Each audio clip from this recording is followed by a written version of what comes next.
ঢাকা বিশ্ববিদ্যালয়ের ক্যাম্পাসে এখন বাতাস যেন অন্যরকম। চায়ের দোকান থেকে শুরু করে হলের করিডোর, সবখানেই চলছে একটাই আলোচনা, জরিপের ফলাফল।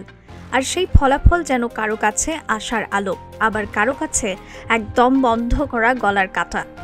সবার চোখ এখন ডাকসু নির্বাচনের দিকে। সেখানে ছাত্রদল, বামজোট ও স্বতন্ত্র প্রার্থীরা ধুঁকতে এগোচ্ছে।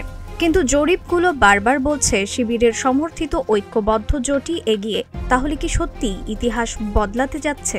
সম্প্রতি আমেরিকার একটি জরিপের পর এবার নতুন তথ্য প্রকাশ করেছে সোচ্চার টর্চার ওয়াচডগ বাংলাদেশ।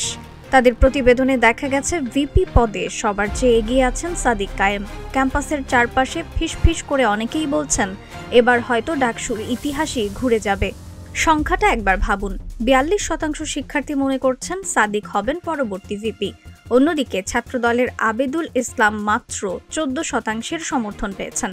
শামীম হোসেন আছেন 16%, উমামা ফাতিমা আছেন মাত্র 9%, আর 1/4 শিক্ষার্থী এখনও মুখ খুলতে চাননি। ভিপির মতোই উত্তেজনা ছড়াচ্ছে জিএস পদ, যেখানে এগিয়ে শিবিরের প্রার্থী ফরহাদ। তাকে সমর্থন দিচ্ছেন 32% শিক্ষার্থী। অন্যদিকে ছাত্রদলের তানভীর হামিম ও স্বতন্ত্র প্রার্থী আরাফাত চৌধুরী আছেন অনেকটা পিছনে। বাকশাস প্রার্থী আবু বকরের অবস্থান আরও দুর্বল। কিন্তু আসল চমক এসেছে এজিএস পদে, যেখানে মহিউদ্দিন খান যেন আলোড়ন তুলেছেন পুরো ক্যাম্পাসে। মেয়েদের হল থেকে শুরু করে সব আবাসিক হলে তার নামই ঘুরছে আলোচনায়। এই সমর্থনই যেন এক ধরনের ইঙ্গিত দিচ্ছে শিবির এবার অন্য রকম কিছু লিখতে যাচ্ছে। একজন রাজনৈতিক বিশ্লেষক বলছিলেন, যদি সাদিক কায়েম সত্যি ভিপি হন তবে এটি হবে শিবিরের জন্য যুগান্তকারী সাফল্য। কারণ এতদিন ধরে তারা চেষ্টা করেও কখনো ডাকসুর শীর্ষ পদ জিততে পারেনি। 1979 থেকে বারবার তারা লড়েছে, কিন্তু শেষ পর্যন্ত ব্যর্থই থেকেছে। এবার সেই অধ্যায়ের ইতি টানা হচ্ছে।